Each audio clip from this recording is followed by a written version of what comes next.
L'armée ukrainienne, depuis le désastre de Soudja au printemps 2025, n'a plus de réserve stratégique.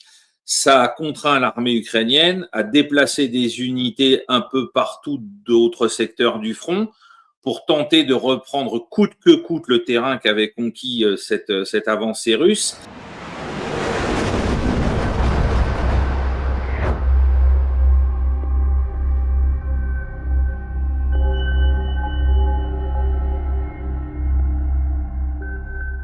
Bonjour Sylvain, vous êtes en direct avec nous.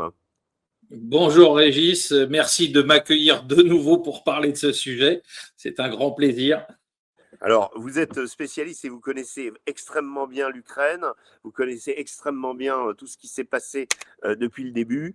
Première question tout simplement, et ensuite nous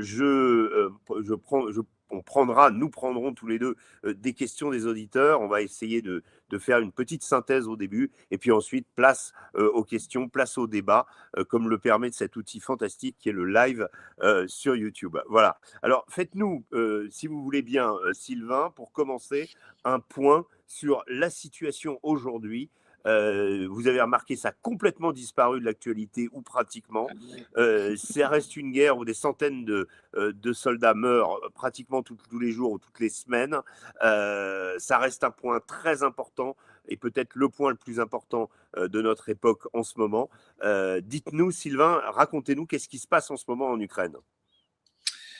Alors, ce qui se passe en ce moment en Ukraine, c'est que on est dans la continuité du coup réalisé par les Russes autour du 10-11 août dernier, que moi je qualifie de Zvugsvang, c'est-à-dire c'est un coup aux échecs, où quand vous attaquez votre adversaire, vous allez l'obliger à jouer le coup suivant en dépréciant sa situation de coup en coup, en fait. C'est-à-dire que tous les coups qu'il jouera à partir du moment où vous l'avez mis dans cette situation vont être des coups qui dégraderont sa situation jusqu'à ce qu'il soit échec et mat.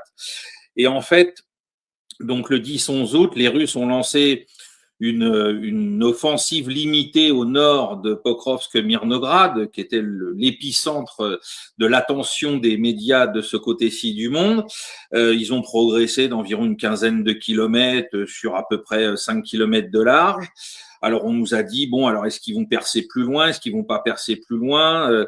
Très rapidement, on a vu que les Ukrainiens avaient mobilisé des moyens pour les contrer. Et puis ça a occupé l'espace médiatique jusqu'à à peu près la fin de l'automne, où on a été pendant très longtemps à essayer de nous faire croire que Pokrovsk n'était pas tombé, que Mirnograd résistait encore. Enfin bref, tout un narratif très héroïsant pour les Ukrainiens, tout en nous disant que les Russes avaient perdu 50 000 hommes pour prendre la ville. Enfin bref, quelque chose de fou. Or, la réalité stratégique et opérative de cette offensive, elle était tout autre. C'était pas uniquement Pokrovsk-Mirnograd qui était dans le collimateur des Russes. Dans le collimateur des Russes, l'objectif, c'était peut-être, par effet d'opportunité, d'avancer plus loin pour mettre en difficulté Slaviansk et Kramatorsk, etc. Mais surtout, c'était de contraindre, un peu comme lorsque les Allemands nous ont attaqués à Verdun en 1916, d'engager des réserves ukrainiennes coûte que coûte. Un petit problème de réseau. Voilà. Ah. On vous écoute, Sylvain, on vous écoute. Donc de forcer les Ukrainiens à engager des réserves pour contrer cette attaque, pour éviter qu'elle ne débouche plus loin dans les défenses ukrainiennes. Et en fait, étant donné que l'armée ukrainienne, depuis le désastre de Soudja au printemps 2025, n'a plus de réserve stratégique, ça a contraint l'armée ukrainienne à déplacer des unités un peu partout d'autres secteurs du front pour tenter de reprendre coûte que coûte le terrain qu'avait conquis cette avancée russe. Et ça a été une véritable boucherie pour l'armée ukrainienne. Alors, les Russes aussi ont perdu du monde, mais surtout ce que ça a provoqué, c'est la fragilisation d'autres secteurs du front, depuis le Dniepr au sud de Zaporizhia jusqu'à Kupiansk, jusqu'à Vovchansk, même au nord de Kharkov. Et donc, dans tous ces endroits-là, on a assisté à des attaques russes simultanément à ce qui se passait à Pokrovsk et Mirnograd. Et là, les Ukrainiens ont été dans des grandes difficultés pour pouvoir les arrêter, puisque ça a permis aux Russes de prendre Vovchansk, de prendre pendant un temps la totalité de Kupiansk, de menacer Liman, de prendre Seversk, de s'approcher de Konstantinivka, et puis surtout de percer de part et d'autre des deux grandes lignes de fortification dans l'oblast de Zaporizhia, c'est-à-dire du côté d'Ouspenivka, de Gouliapolye, et puis du côté de Stepnogorsk, complètement à l'ouest. Et ce qui fait qu'aujourd'hui, les Ukrainiens ont perdu beaucoup de monde, ils n'ont toujours pas récupéré de réserves stratégiques. On nous dit là depuis Davos qu'ils seraient en train d'en reconstituer une. Alors numériquement, on parle de l'équivalent de 3 divisions, mais bon, j'ai beaucoup de mal à y croire parce que derrière, on nous dit dans le même temps que les hommes en question ne seraient pas suffisamment équipés au-delà des armes individuelles, faute de matériel à disposition, chars, etc., transport de troupes, artillerie. Les officiers ukrainiens qui gèrent les grandes unités de drones nous disent aussi que c'est pas avec des drones qu'on pourra sans arrêt arrêter les Russes sur tout l'ensemble du front. Et donc aujourd'hui, la grande difficulté pour l'armée ukrainienne, c'est de s'être encore consommée à Kupiansk pour faire une opération médiatique pour reprendre quasiment toute la partie occidentale de la ville, tout en abandonnant quasiment les camarades qui étaient sur la rive orientale de l'Oskol, qui sont en train de se faire hacher menu par l'attaque russe qui a été déclenchée il y a 3 semaines maintenant. Et partout ailleurs, l'armée russe continue d'avancer. Là, aujourd'hui, il y a une menace sur Orikiv, qui est la grande ville au milieu de ces lignes de fortification dans l'oblast de Zaporizhia, d'être prise en étau parce que les Russes ont débordé les lignes de fortification pour les prendre en enfilade. Alors, une des questions, puisqu'on va prendre des questions comme elles arrivent, Didier Deporté, 73-61, vous demande quel est le moral dans l'armée ukrainienne. Alors aujourd'hui, le moral dans l'armée ukrainienne, il est pas très élevé, d'autant qu'on découvre avec un tout petit peu de recul maintenant que par exemple à Seversk, les unités qui défendaient Seversk depuis la fin de l'offensive russe sur les Lysychansk, Severodonetsk en juillet 2022, eh bien ces hommes-là étaient au front depuis 3 ans. Sans avoir été relevés. Alors, ils avaient peut-être eu quelquefois des permissions, mais ils occupaient le même secteur sans être mis à l'arrière pendant longtemps. Et on se rend compte globalement qu'à chaque fois qu'il y a des secteurs comme ça qui tombent aux mains des Russes, les types qui les défendaient avaient passé souvent entre 6 et 12 mois consécutifs à occuper leur position. Donc, le moral n'est pas bon. On voit en plus de ça la dégradation, puisque là, on n'en a pas parlé de tout ce qui se passe à l'arrière. C'est-à-dire que le matraquage russe sur les infrastructures énergétiques en Ukraine, qui est lié à la volonté de paralyser le système ferroviaire, c'est pas pour empêcher les gens d'avoir le chauffage, faut bien avoir ça en tête, fait que les populations civiles, elles, sont quand même privées de chauffage dans certains cas. Les hommes qui sont au front le savent, donc ils savent que leur famille souffre.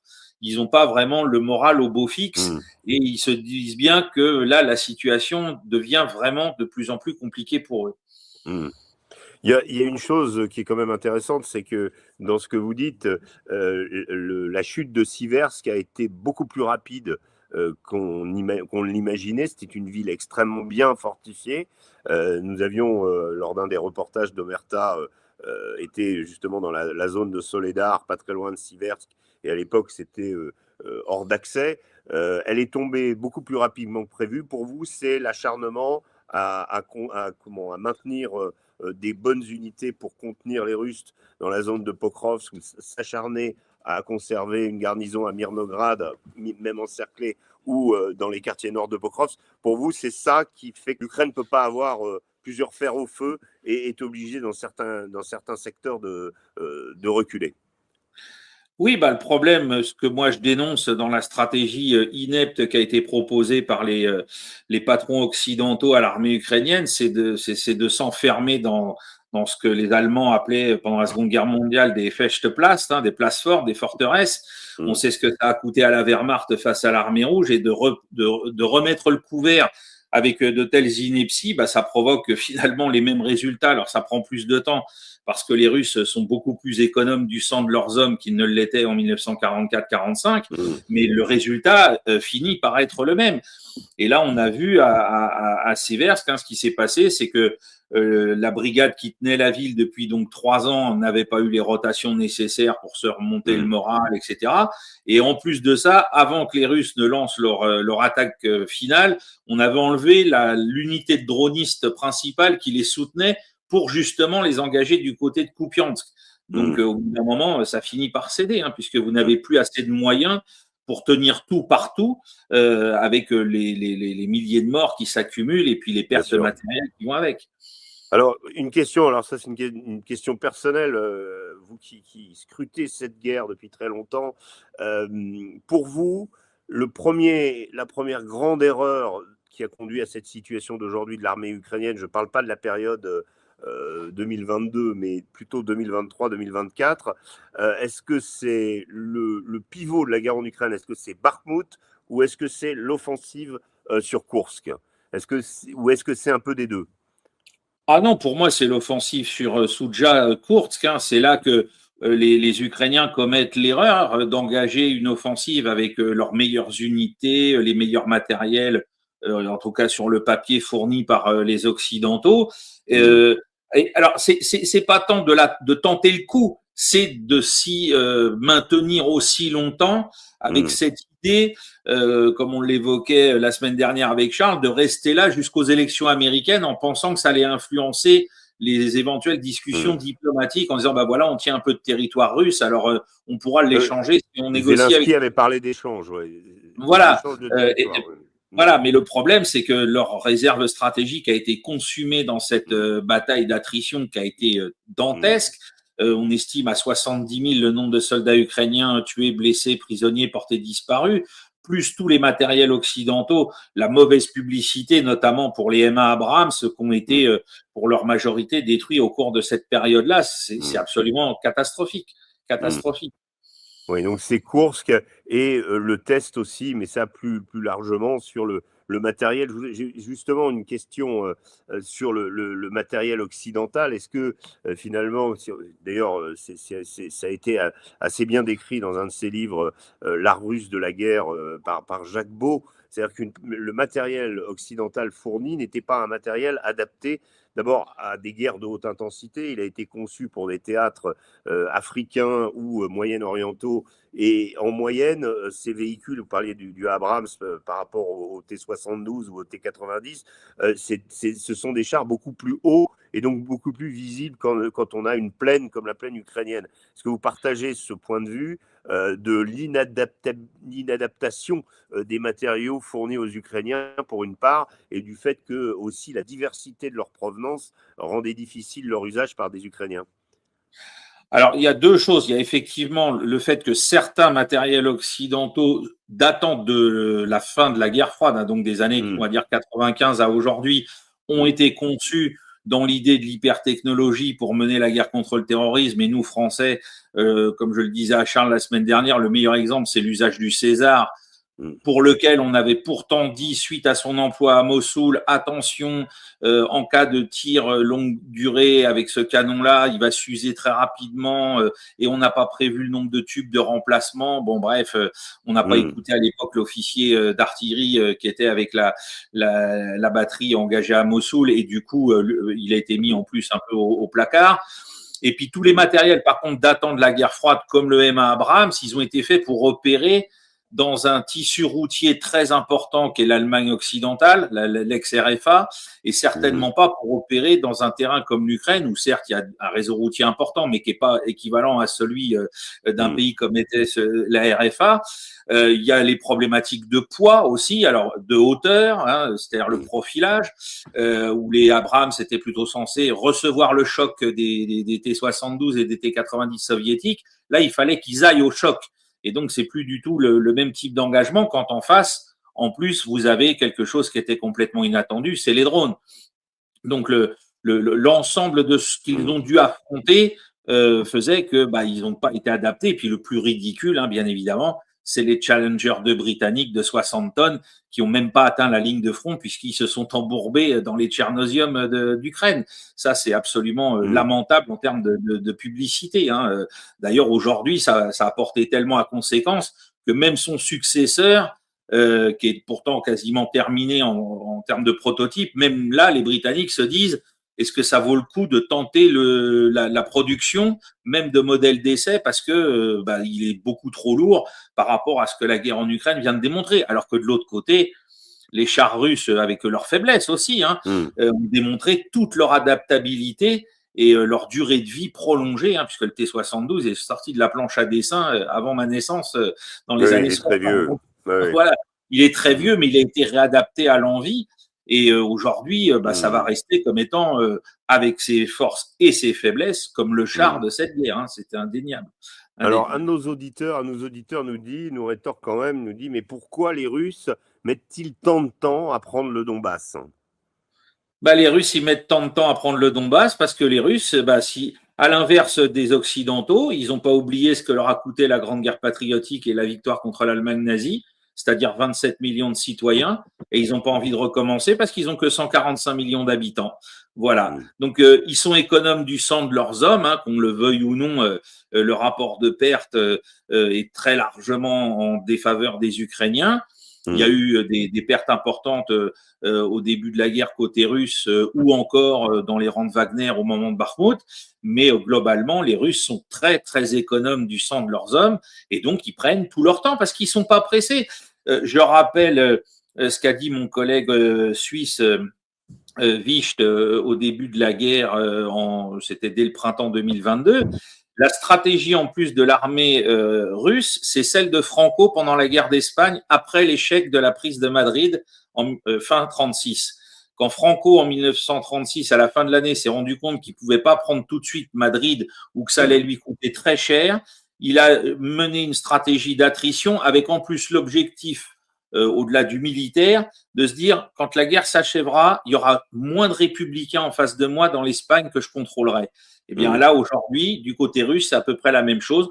Il y aura moins d'hommes ukrainiens capables de mener une guérilla contre l'armée russe dans les oblasts qu'elle occupera parce qu'elle les a annexés.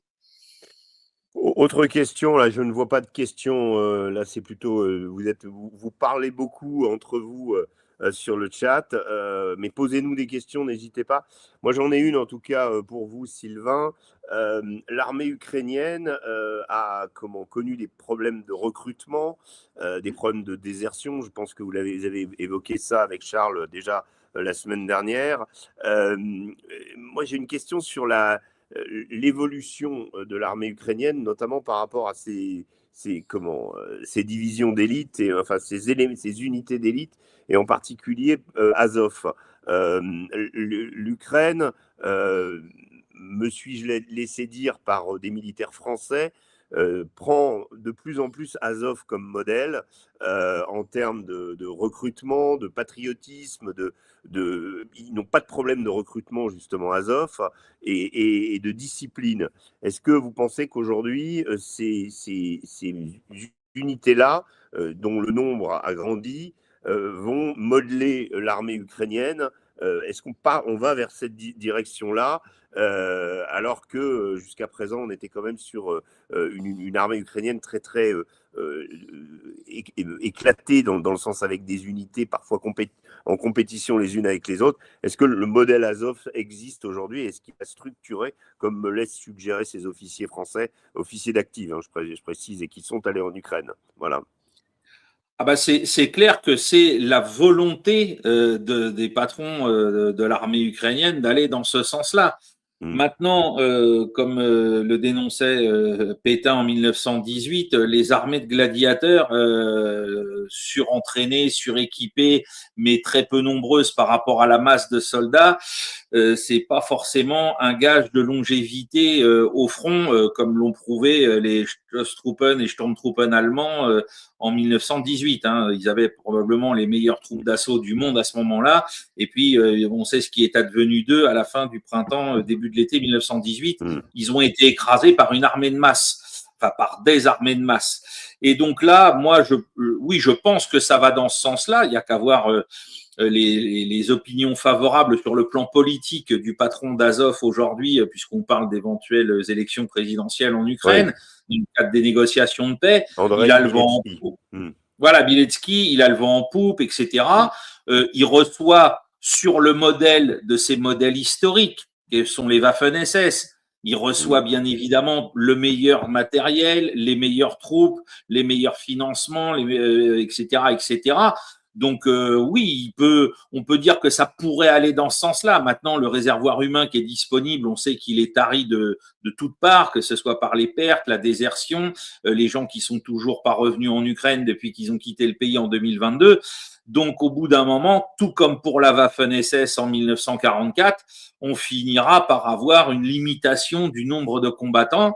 Alors vous aurez certes une grosse garde prétorienne prête à tout, et j'insiste bien sur le prêt à tout, à savoir l'éventualité d'un scénario à la Berlin 1919 avec les spartakistes, mais à l'envers. Voilà, mais je pense pas que toute l'armée ukrainienne pourra être mise au diapason, juste pour une seule raison, c'est qu'aujourd'hui, il faut bien le souligner, depuis maintenant un bon mois, il n'y a plus de matériel lourd, ni américain, ni européen, qui arrive en Ukraine. Hein. Tout ce qui est encore en cours de distribution, c'est ce qui a été acheminé au cours du dernier trimestre 2025. Les Américains ont coupé les robinets, les Européens ont coupé les robinets, non pas volontairement, mais parce qu'il n'y a plus rien, tout simplement. Ouais, je vous rétorque quand même une question d'un de nos auditeurs, Coco62 locaux. Pourquoi Trump n'arrête pas la livraison d'armes, de pognon et de Starlink? La guerre s'arrêterait très vite. Les Américains continuent à fournir du renseignement, fournissent quand même des choses. Alors aujourd'hui, le renseignement, je vais pas insulter le président de la République. Il nous dit aujourd'hui que c'est la France qui offre 90% du renseignement militaire à l'Ukraine au niveau satellitaire. Oui, je pense que c'est globalement satellitaire. Donc ça veut dire que les Américains se sont retirés de l'affaire pour ne s'occuper que des 10% suivants. Et encore, il faudrait voir la part que les Britanniques ont dans cette histoire. En ce qui concerne le pognon, il n'y a plus que les Européens qui continuent d'en envoyer. Les Américains ont dit non, nous, si les Européens nous achètent du matériel, ils sont les bienvenus, sauf que les Européens, on vient de le voir, hein, c'est sorti hier, je crois, ou il y a 2 jours, la France refuse que les 90 milliards d'euros qui viennent d'être octroyés encore à l'Ukraine via Madame von der Leyen servent à acheter des Storm Shadows ou des Scalps. Donc, ce qui arrive encore, c'est du matériel, peut-être des gilets pare-balles, des casques, etc. Mais il n'y a pas un char, il n'y a pas une pièce d'artillerie. J'ai pas vu passer d'HIMARS non plus. Enfin, tout le matériel lourd est déjà arrivé. Alors, quelqu'un demande, les Mirages français sont-ils toujours donnés à l'Ukraine? Sont-ils toujours opérationnels? Il semblerait qu'il y en ait encore 1 ou 2 qui soient opérationnels. C'est les dernières nouvelles qu'on a depuis le début de l'année, c'est qu'il y en aura encore 1 ou 2 qui servent majoritairement à faire de la lutte anti-aérienne, hein, c'est-à-dire qui chassent les drones ou certains missiles russes de croisière quand il y a des grandes attaques, mais on les a pas vus opérer pour mener de l'appui au sol, hein, puisque c'est ça qui manque le plus aux troupes ukrainiennes aujourd'hui, et c'est pour ça qu'on passe désormais quasiment de leur côté que par le biais des drones.